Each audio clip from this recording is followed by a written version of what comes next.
Esta charla básicamente trata de algunas manifestaciones oculares de enfermedades sistémicas. No podemos incluir todas porque básicamente habría que dedicar un simposio solamente entero a esta, y particularmente me voy a referir a aquellas que son de origen inflamatorio, que básicamente se manifiestan como uveitis o como otras inflamaciones que vamos a ver propiamente del globo ocular. Entonces, una cosa importante de lo que ya les hablaba Carolina en niños es acerca del ojo rojo. Y el ojo rojo es la ventana, digamos, el ingreso a ese síntoma que se llama inflamación ocular, y no es más que la dilatación de vasos conjuntivales superficiales o profundos, pero es muy importante porque no todo ojo rojo es igual, como ella ya les decía, sino que hay unos patrones de ojo rojo que hay que empezar a identificar, así como hay patrones de fiebre, hay patrones de tos, hay patrones de disnea, hay patrones de ojo rojo que al principio pareciera que no existieran, pero a medida que uno va adiestrando el ojo, pues los va entendiendo. Hay un patrón de hiperemia o de congestión conjuntival, que es el típico de las conjuntivitis, en el cual el ojo rojo se asienta, digamos, hacia los fondos de saco y es menos marcado hacia el limbo esclerocorneal. Hay patrones de inflamación o de hiperemia periquerática en las cuales la alteración básicamente va a estar en la córnea y, como ustedes ven, la inflamación se concentra alrededor de la córnea, pero disminuye a medida que se aleja del limbo.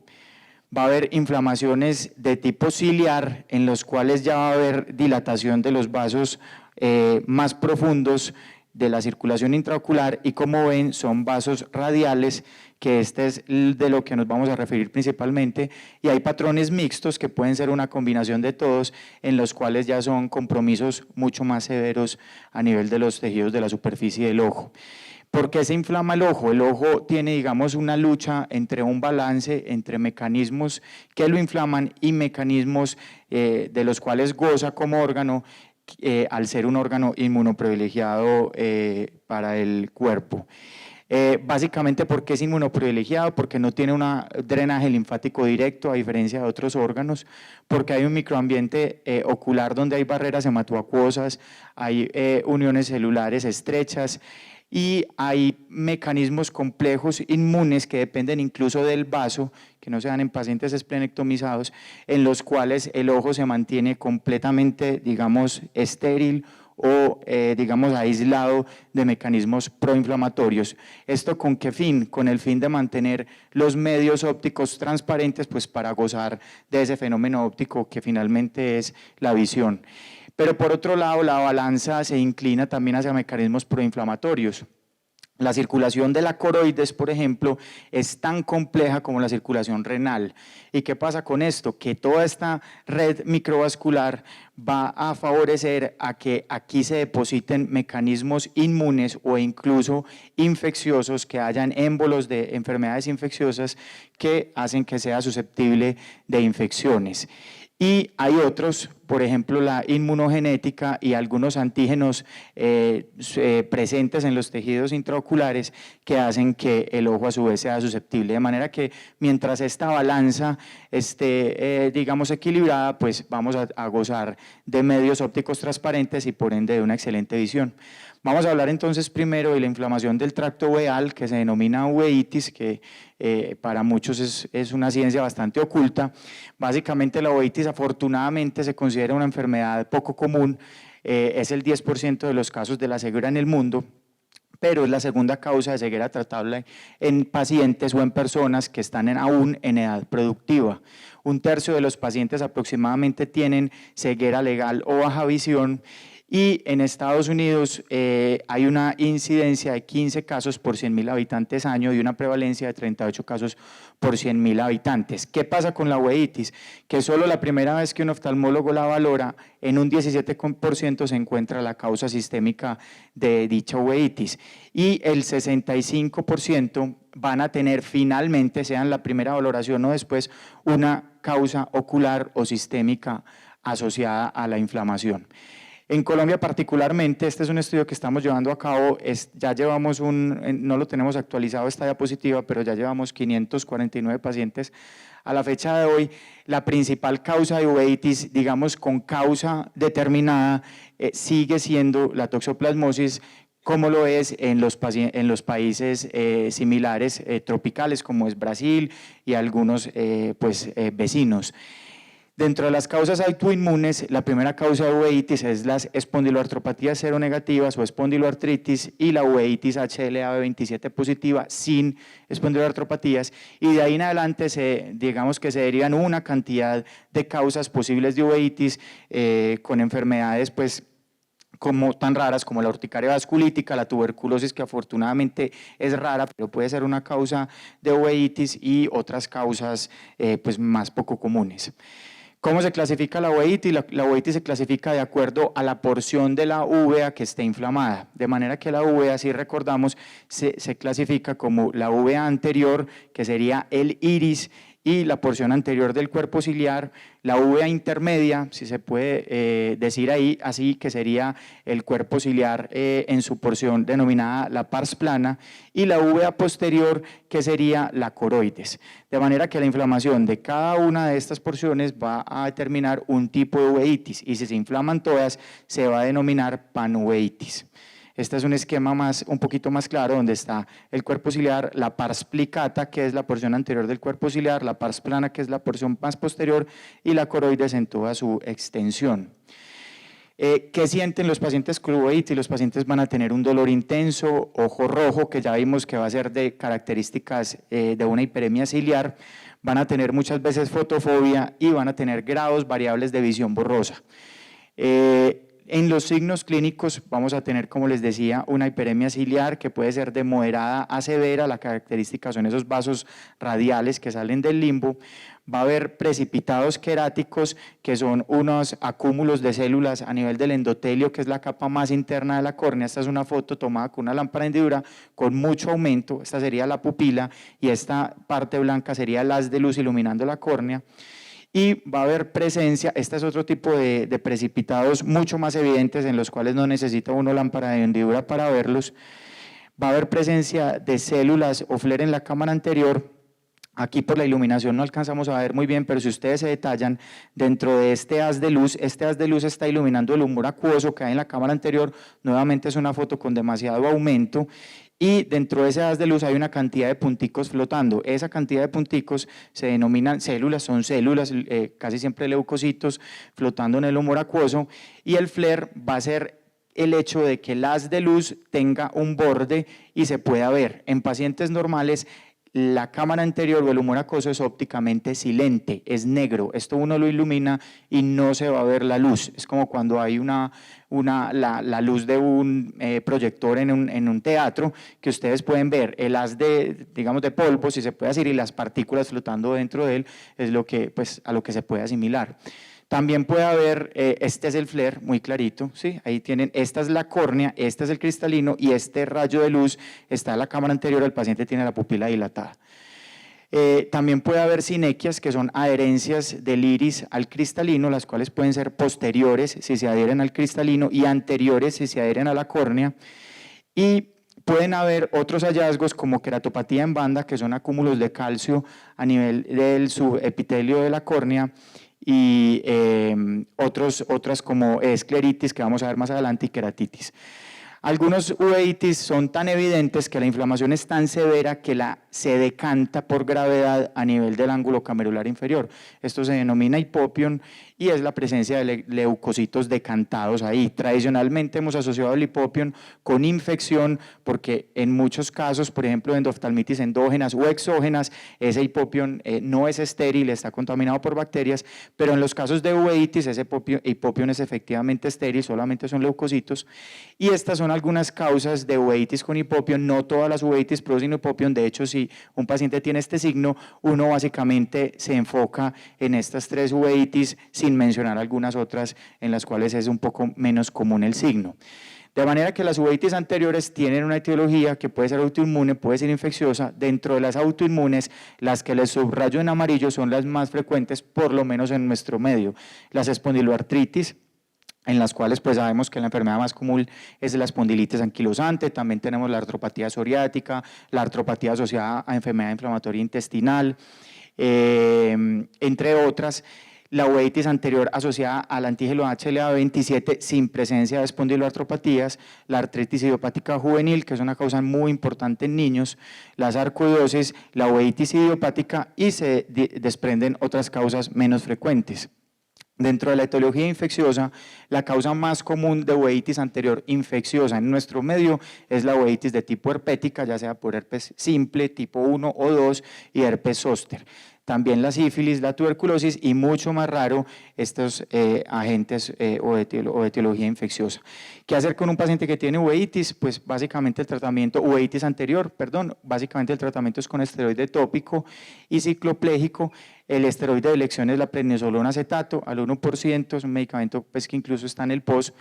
Y algunos cicloplégicos son la atropina, la tropicamida del ciclopentolato, de acuerdo a la severidad o al grado de dolor o de inflamación que tenga el paciente. La más usada es la tropicamida y la atropina, digamos, es la que tiene un efecto más potente y más duradero, incluso hasta de una semana o más, en producir midriasis, perdón. ¿Cuál es la idea de producir esa midriasis? Evitar que haya esas adherencias, esas sinequias que les mostré a nivel de la pupila con el cristalino y mejorar los síntomas de dolor del paciente al relajar el músculo ciliar que está haciendo un espasmo reflejo por la inflamación. ¿Qué es lo importante? Casi nunca dejar al paciente con menos de 4 semanas de esteroide porque pueden hacer crisis de rebote y hacer un desmonte lento del mismo y se le puede asociar un antiinflamatorio, un esteroide tópico, que hay varios en el mercado, para ayudar a que cuando se produzca ese desmonte no se produzca, digamos, la inflamación de rebote, que es bastante común. Este paciente, como ven, todavía tiene un gradito aquí de hipopión muy pequeñito y pues ha mejorado ostensiblemente con el tratamiento. Otros pacientes que tienen una inflamación más severa requieren esteroides perioculares. La vía de elección es la vía transeptal, que es esta que están viendo aquí, o subtenoniana, que es debajo del atenon, que es el tejido que cubre, que está por debajo entre la conjuntiva y la esclera, y se utilizan esteroides de depósito. El más usado es el Kenacort, o sea la triamcinolona, 40 miligramos, esto viene por 1 centímetro, se pone ahí a nivel perivulvar y tiene un efecto más prolongado y se puede repetir cada 3 o cada 4 semanas máximo por 3 dosis, esto obviamente en manos del oftalmólogo. Esteroides sistémicos en casos bilaterales, cuando haya una enfermedad sistémica asociada autoinmune como la que acaban de ver, pero muy importante es siempre descartar que el paciente tenga una causa infecciosa. Muchos pacientes de estos van a necesitar inmunosupresores crónicos, ya sea para hacer como ahorradores de esteroides para evitar los efectos adversos de los mismos, o si tienen alguna indicación sistémica, por ejemplo el metotrexate, que es el medicamento de elección en las espondiloartritis. Si el paciente tiene uveitis, está demostrado que este medicamento disminuye el número de crisis que les dan a estos pacientes. Estas son algunas indicaciones que pueden tener el uso de inmunosupresores y estos son algunos de los medicamentos usados entre una lista pues bastante grande.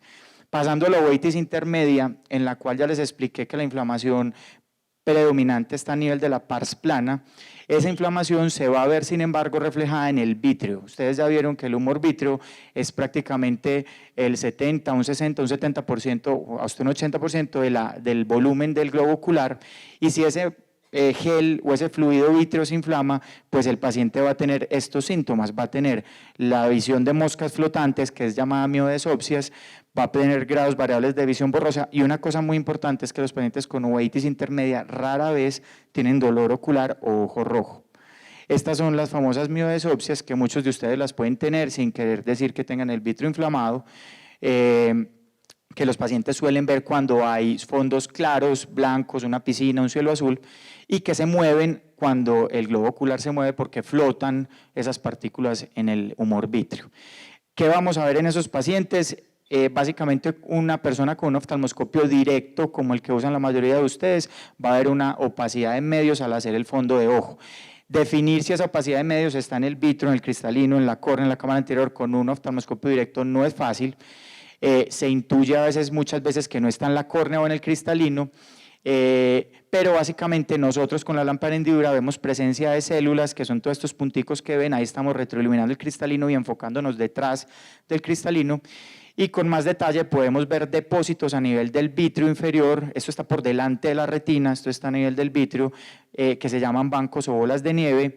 Podemos ver algunos grados de envainamiento vascular, o sea, vasculitis en la retina periférica, y si hacemos una angiografía, muchos de estos pacientes van a tener edema macular como causa de la pérdida visual. ¿Cuál es la etiología de las uveitis autoinmunes? Aquí ya cambia un poquito, es mucho más común la sarcoidosis, siempre hay que sospechar esclerosis múltiple, sobre todo si la uveitis intermedia se asocia a una inflamación del nervio óptico, o sea, una papilitis, o sea, una neuritis óptica, puede haber enfermedad inflamatoria intestinal, espondiloneuropatías es menos común y enfermedades metabólicas como la amiloidosis. Y de etiología infecciosa, aquí ya sí hay que empezar a sospechar más tuberculosis, toxoplasmosis, ya vamos a ver que es más causa de uveitis posterior, sífilis, enfermedad de Lyme, pues no tenemos en nuestro país, a no ser que el paciente tenga, sí tenemos unos reportes, pero no es frecuente, a no ser que el paciente tenga un viaje reciente de una zona endémica, y algunas etiologías virales o incluso microbianas o parasitarias.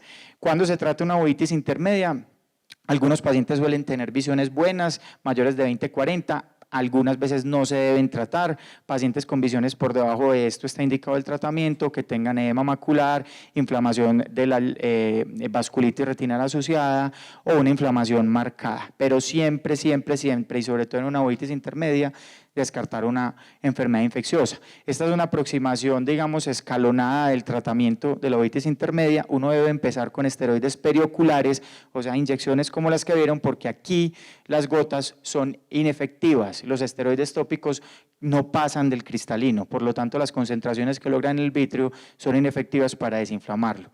AINES sistémicos, esteroides sistémicos o a nivel del vítreo, inmunosupresión crónica con estos medicamentos y por último remover el vítreo, o sea hacer una vitrectomía y fotocoagular o crío, digamos ablacionar con crío la base del vítreo. En la uveitis posterior, por el contrario, el paciente va a tener visión borrosa porque va a estar comprometida ya la coroides y la retina, muchas veces va a tener visión distorsionada, o sea, metamorfopsias o escotomas, rara vez va a tener dolor y rara vez va a tener ojo rojo, a no ser que tenga compromiso de uveitis anterior también. Esto sería un paciente con un escotoma relativo y con unas metamorfopsias en el centro, probablemente porque tenga compromiso del centro de la mácula, o sea, de la fovea, y aquí muy claramente un escotoma absoluto, porque probablemente tenga una cicatriz o una inflamación a nivel de la fovea o muy cercana a ella.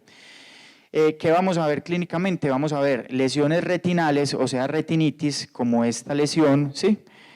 O como estas que son ya lesiones coroideas. ¿Por qué sabemos que son lesiones coroideas? Porque miren que los vasos de la retina están por encima de esa lesión blanquecina, que son lesiones mucho más profundas, o sea, lesión a nivel de la coroides.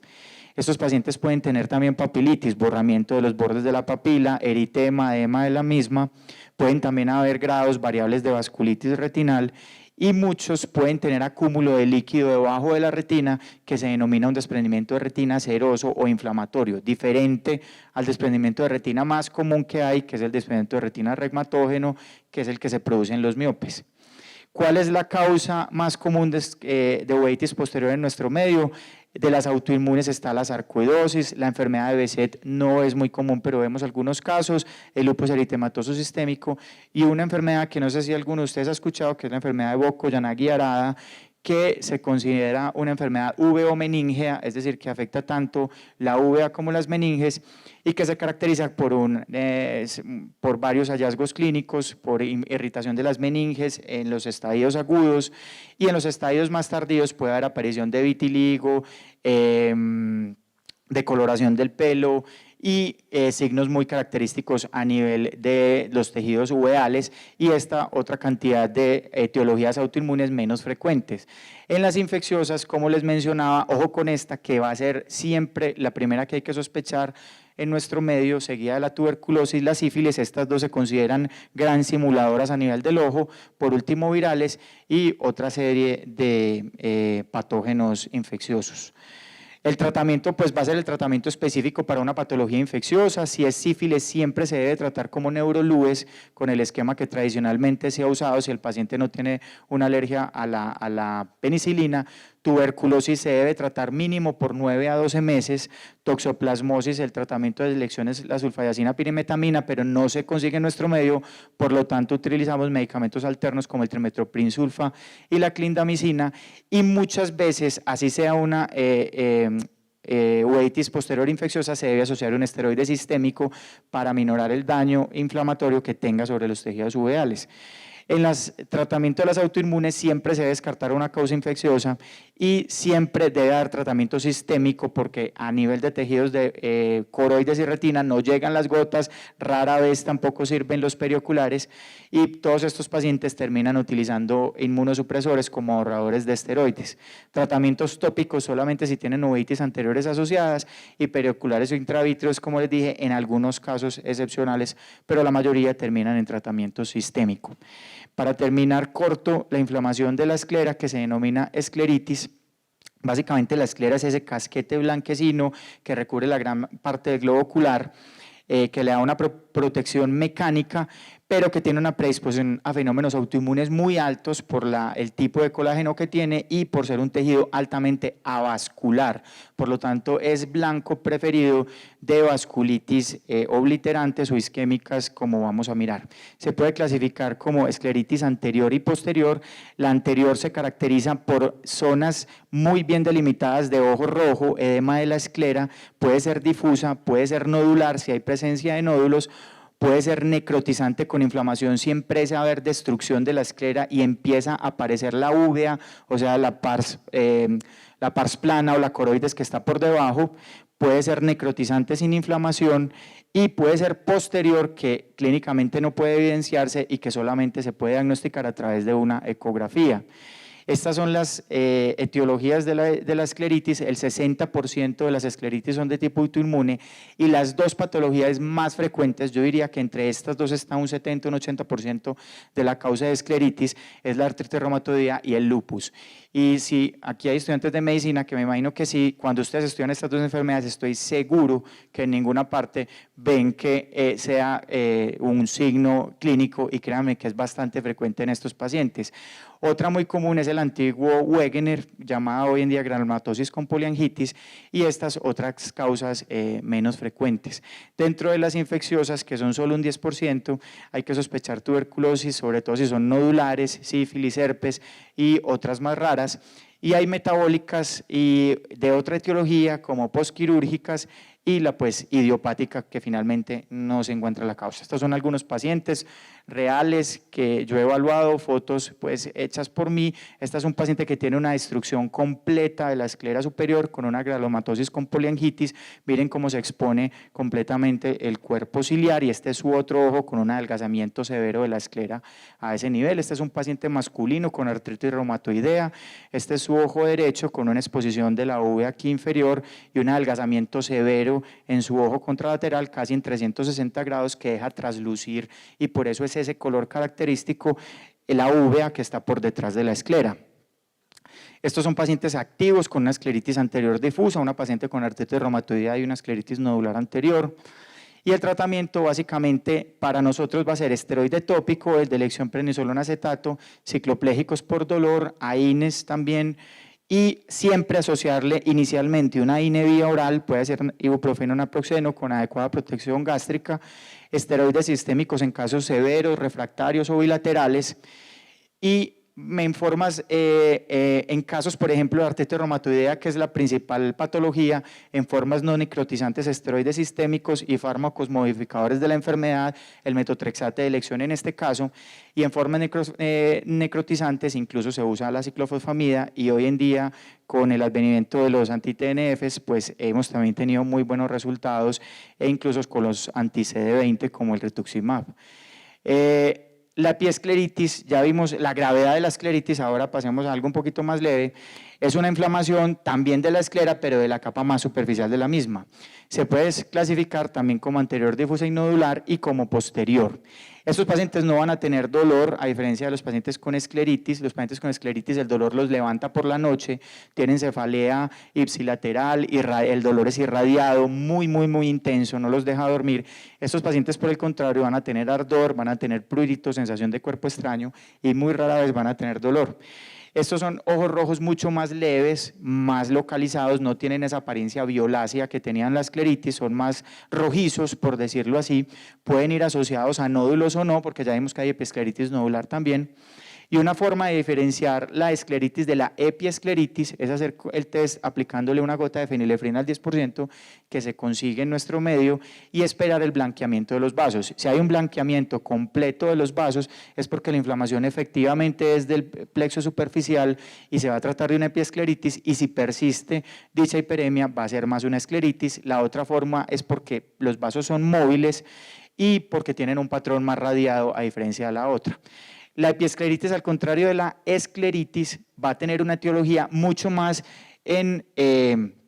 digamos, en etiologías a nivel del ojo como tal, como pueden ser conjuntivitis alérgicas, blefaritis, síndromes de ojo seco y rosácea. Yo diría que aquí están más o menos el 70% de las causas de epiescleritis, pero en pacientes que no mejoran o que recidivan es bueno descartar igualmente las mismas causas de escleritis que les mencioné anteriormente. El tratamiento es un poco más leve, uno puede no asociar un esteroide de una, sino empezar con un AINE tópico y un AINE sistémico, agregar sustitutos lagrimales, manejar bien la causa de la superficie ocular, si el paciente tiene una rosácea, una blefaritis, un ojo seco, y solamente esteroides tópicos orales en casos refractarios. De manera que muchas gracias.